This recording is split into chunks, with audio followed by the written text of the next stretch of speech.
अरे मर्दानी, आपल्या किल्ल्याची अवस्था काय झाली बघितली का? काय झाले?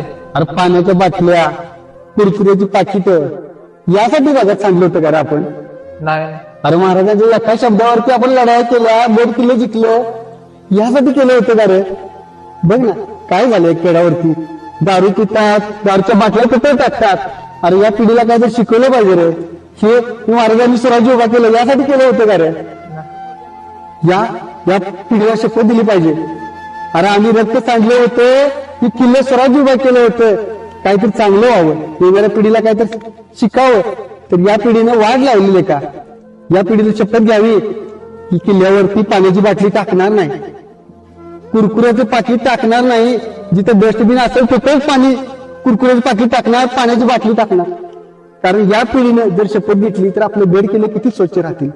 अरे आपले गड किल्ले किती खमंग होते यार, पाणी किती स्वच्छ होतं. या लोकांनी गड किल्ल्यांचे पाक वाटलं लावून ठेवलं, तिथे घाण करून टाकल्या. कसं वाटतंय बघू जरा.